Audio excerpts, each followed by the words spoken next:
What makes you come alive? So we live for these states, these peak states, these flow states where we feel more alive, where we feel more connected, where we feel more enthusiastic and passionate about life.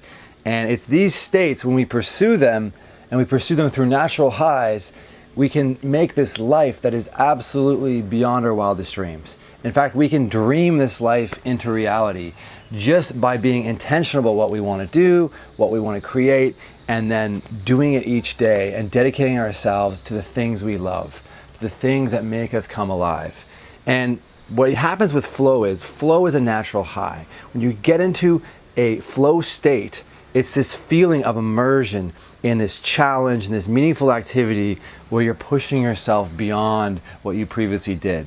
And this generates a flow state. So if you're doing something that bores you, or it's easy, or you're not interested in, or someone is telling you to do, you don't usually get in flow states. And if you do, it's a very mild one. But when you're doing something you're totally engaged in that aligns with what intrinsically motivates you, this sense of autonomy of controlling your life, the sense of mastery that you're getting better, and the sense of purpose, that what you're doing connects to other people and solves a real problem in the world, and it builds your impact and your mission in life.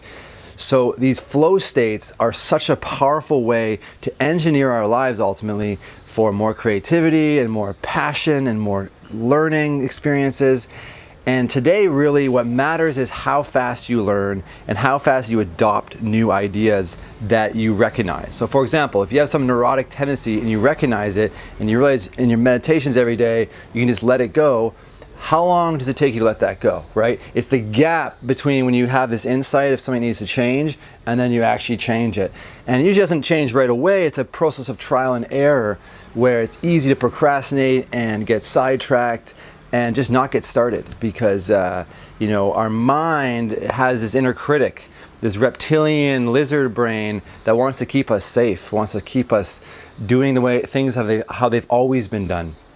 And that used to be what kept us safe from rejection, from failure, from these things that, a couple hundred years ago, before there was a creativity-based economy, before there was such amount of resources and high standard of living, most people, couldn't just do what they wanted. They couldn't just do anything. There was the restrictions. There was a lack of resources. Today we have an abundance, and we need people to create more abundance to develop a new energy system and a new permaculture, agriculture system, and a whole new system at almost every level of society today. So we live in this golden age of innovation and creativity.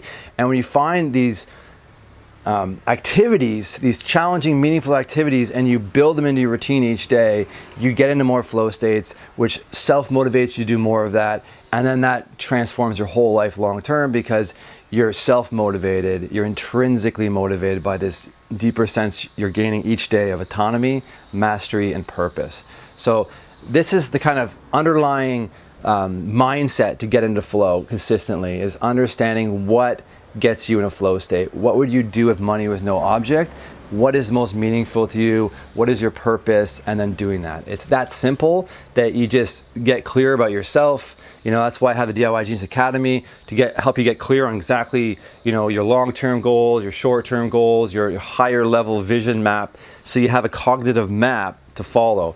So you can do anything with your life, but you just need to get clear on your intentions each day and have that connected into the long-term vision that you want to create in your life. And when you have that vertical coherence between your long-term goals and your daily actions, it changes everything. And it really gives you this self-motivation to persevere beyond the point that people that don't have that vision and that connection to what they do can't do. Because it's hard to persevere unless you love what you do. It's that simple. And you got to master it and get good at it and learn to sell it to other people. That's also important. But if you want to come alive, you got to do things that you love and enjoy. And that's how you get into flow states. Okay, this is my thoughts for today. I want to thank you very much for listening. Ciao.